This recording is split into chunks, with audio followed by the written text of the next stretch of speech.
자, 오늘은 마지막 시간 모비율의 추정에 대해서 공부하도록 하겠습니다. 우리가 모평균을 추정을 잘 했다면 대상이 비율인 것밖에 없다라는 거 말고는 없어요. 가령 예를 들어 가지고 우리가 시청률을 조사를 할 건데 전체 우리 시청률을 무한도전에 대한 시청률을 조사한다고 했을 때 다 조사할 수는 없죠. 전 가구를 대한민국에. 그래서 어떤 특정 그 전 가구에 대한 그 비율은 당연히 모 비율, 어미 모자를 써서 모 비율이 될 건데 다 조사하기 힘드니까 얘를 추정해 보겠다는 뜻입니다. 어떻게 추정할 거냐면은 몇 개의 가구만 조사해 가지고 그 가구들을 몇 개, 즉 몇 개 조사한다 그랬죠? 몇 개를 조사해서 금마들의 비율로 통해서 모 비율을 추정해 보겠다. 요게 핵심입니다. 알겠습니까? 한번 읽어볼게요. 어떤 특정한 속성에 대한 모비율 P, 무한도전 시청률이라고 생각합시다. P인 모집단에서 복원 추출하는 시행을 독립적으로 N회 반복하였을 때, 자, 우리가 수학 이론을 만들기 위해서 이렇게 좀 전제를 깔아주는 겁니다. 복원 추출하는 시행을 독립적으로 N회 반복했을 때, 그러니까 뭐가 생각나요? 독립시행이 생각나고 분포는 이항 분포가 생각나겠죠. 그러면 n개의 표본 중에서 그 속성을 가지는 표본의 개수를 x라고 합시다. 내가 어떤 가구를 뽑았는데 그 가구 중에서 무한도전을 보는 가구도 있고 안 보는 가구도 있겠죠. 그래서 보는 가구를 그 속성을 지니는 가구라 생각합시다. 예를 들어서 100개의 가구를 뽑았는데 무한도전 좋아하는 가구 60개 가구였어요. 그러면은 x가 60이다 이런 뜻입니다. 이해됩니까? 그러면은 어차피 이게 x가 표본의 개수가 되니까 이항분포를 따를 거고 독립적으로 뽑았으니까 그래서 전체 100개의 가구를 뽑았을 때 그 속성을 지니는 개수들은 이항분포를 따른다라는 겁니다.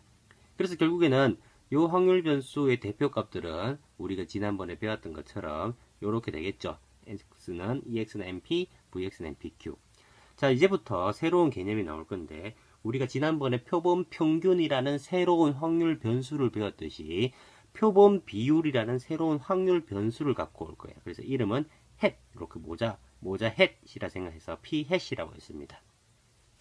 그래서 p 햇은 어떻게 정의를 할 거냐면 n분의 x라고 할 겁니다. 즉 아까 전에 요 n은 뭐였죠? 독립적으로 n회 반복했을 때, 즉 우리가 100가구 중에서 우리가 지난번에 모평균에서는 표본의 크기라고 생각하시면 됩니다. 알겠죠? 자, 그러면 x는 그 속성을 지니는 개수잖아요. 그래서 아까 전에 표본 비율은 얼마였어요? 100분의 60. 그래서 10분의 6, 5분의 3이다. 이런 식으로 생각할 수 있겠죠. 즉, 다시 말해서 아까 전에 선생님이 예를 들었던 표본 비율은 5분의 3인데 그게 즉 5분의 3이면 60%죠. 아, 전체 가구 중에서 대한민국에서 60% 무한도전을 본다라고 이야기를 할 수 있겠습니까? 할 수 없죠. 왜? 100개의 가구만 조사했으니까. 그래서 결국에는 전체의 가구가 과연 무한도전을 몇 프로 시청했는지를 한번 추정해 보겠다. 어떻게 추정할 거냐면은 몇 프로 믿을 만큼 추정하겠다라는 뜻입니다. 자, 그래서 그러면 이 표본 비율에 대한 대표값들은 어떻게 되냐 하면은 우리가 지난번에 배웠듯이 요 n분의 1은 그러니까 확률 변수하고 상수를 이제 구분할 줄 알아야겠죠. n은 상수고 변수니까 n분의 1이 밖으로 기 나가고 ex는 np니까 즉 다시 뭐다? 우리가 표본 평균의 평균이 모평균과 같았듯이 표본 비율의 평균이 모비율과 같다는 뜻입니다. 똑같죠? 그 다음에 표본 비율의 분산은 요 n이 밖으로 나오면 n제곱으로 나오죠. 그 다음에 vx는 npq니까 그 다음에 n으로 약분해버리면 이렇게 되겠죠. 즉 아까 지난번에도 얘기했던 것처럼 표본 평균의 분산은 n분의 모분산이었죠. 그런데 표본 비율의 분산은 n분의 pq가 되더라. 이런 식으로 알아두면 됩니다. 조금 다르죠? 맞죠? n제곱이 나오는 거니까. 이때 n을 좀 더 키워봅시다. 즉 표본을 많이 더 뽑아봅시다. 더 뽑아버리면은 우리가 정규 분포를 따른다는 사실을 알 수가 있습니다. 이거 누군가 어느 쪽에서 발표를 했죠. 정규 분포를 따른다라고. 그러면은 이 정규 분포를 따랐을 때 이 요인이 평균과 분산이 이렇게 나오는데 여기서 그러면 p 햇은 어떻게 될까요? x가 정규 분포를 따르니까 여기 n으로 나눠주면 이게 p 해시 된다 그랬죠. n으로 나눠주면은. 그럼 결국에는 n으로 나눠줬을 때 평균이 p고 분산이 이거였잖아. 그래서 이렇게 되는 거예요. 요 p가 요 p이고 요 분산이 요 분산입니다. 그래서 결국에는 표준화 변수는 어떻게 되냐 하면은 표준 편차분의 확률 변수 빼기 평균이라 그랬죠. 그래서 요 모비율에서는 확률 변수 빼기 모비율이 되는 거예요. 그래서 표준 편차 자리에는 요 놈의 양의 제곱근이 바로 이 표준화는 바로 정규화 시키버리면 평균이 0이고 분산이 1인 정규 분포를 따른다. 맞나요? 자, 그러면은 95%로 한번 추정해 봅시다. 즉 확률이 95% 되도록, 즉 0.95가 되도록 한번 짜봅시다. 표본 그 실내 구간의 길이는 작으면 작을수록 좋다 그랬으니까 0.95가 될 확률이 여러 가지가 있다 그랬죠. 이렇게 구했을 때.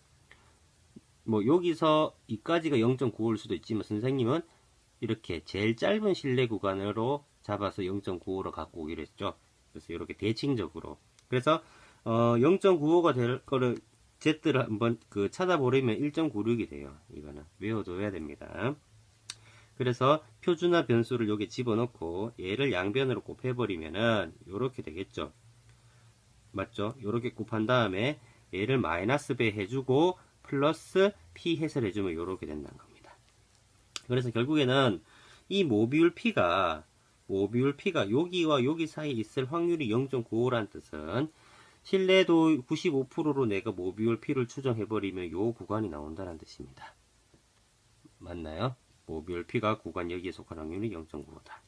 왜냐면은 모비율 P로 이렇게 조사해버리면은 만약에 예를 들어서 100개를 내가 뽑았을 때 99개만 요 구간에 있고 나머지 5개는 요 구간에 없다는 뜻입니다. 자, 그 다음에 컨수의 법칙에 의하여 표본의 크기 n이 커지면 표본 비율 p 햇은 모비율 p에 가까워지죠. 모비율 p에 가까워지니까 알려져 있지 않는 모비율 p의 근사값을 표본 비율 p 햇으로 택할 수가 있다라는 겁니다. 맞죠? 사실 한번 봅시다. 모비율 P가 속할 구간이 요거라 그랬는데 사실 여기 모비율이 들어가 있죠. 내가 모비율을 추정하는데 모비율을 쓰고 있잖아. 말이 안 되죠. 지난번에 표본 평균에서도 모표준 편차를 썼을 때 모표준 편차가 원래 모르는 거죠. 왜냐하면 모평균은 모르니까. 그래서 표본 평균의 표준 편차를 써서 S로 표현하기도 했었습니다. 기억나시죠? 꼭 복습하세요. 그래서 이 P와 Q를 n을 키워버리면 이 모비율이 바로 표본 비율과 거의 유사해지니까 근수의 법칙에서 p hat q hat으로 이렇게 대체할 수가 있다라는 겁니다. 요 p가 p hat, 요 q가 q hat으로 바뀌었다 말고는 없습니다. 그래서 신뢰도 95%로 모비율 p를 추정했을 때 모비율 p와 표본 비율 p hat의 차는 이렇게 되겠죠. 맞나요? 이게 차잖아. 이게 차니까 절대값이 부호가 다르고 절대값이 같으니까 이렇게 되겠죠. 절대값 씌우면은. 그래서 요 놈은 우리는 p 햇의 신뢰도 95%의 오차의 한계라고 하고 최대 허용 표본 오차라고 합니다.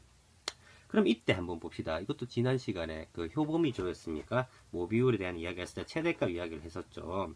p 햇과 q 햇을 이렇게 요 놈을 봅시다. 요 n은 고정되어 있으니까 건드릴 거고 얘는 변하죠. 그러니까 이 QS는 1-PH니까 얘는 2분의 1보다 작아요. 맞죠? 요렇게 돼 있잖아. 이게 그 극대값이 4분의 1이잖아. 그래서 루트 씌우면 2분의 1이 되거든. 이거 완전 제곱으로 극대값 계산해 보세요.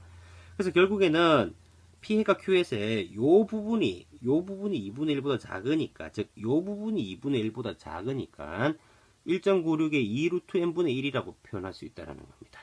그래서 어떤 문제집에서 신뢰도 95%의 오차의 한계고 D 이하 된다 하면 이게 오차의 한계라 그랬잖아. 아까 오차의 한계. 그래서 요게 D 이하가 되도록 하라 그랬을 때 요거는 주어지니까 결국에 요 n을 설정할 수 있다라는 거지. 다시 말해서 신뢰도 95% 내가 오차의 한계를 내가 예를 들어서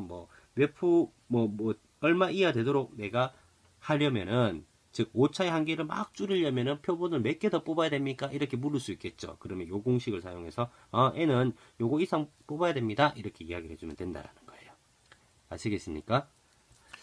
자, 그 다음에 선생님이 고르다에 대한 것들을 한번 정리를 했는데 따로 설명을 하진 않겠습니다. 한번 읽어보시고 정리를 꼭 해두도록 하세요. 됐죠? 그 다음에 표본 비율을 좀 더 다르게 도입하는 것도 있어요. 이거는 좀 어려운 내용이니까 한번 보시고 정리할 사람들은 정리를 해서 꼭 자기 거를 만들도록 하십시오. 수고하셨습니다.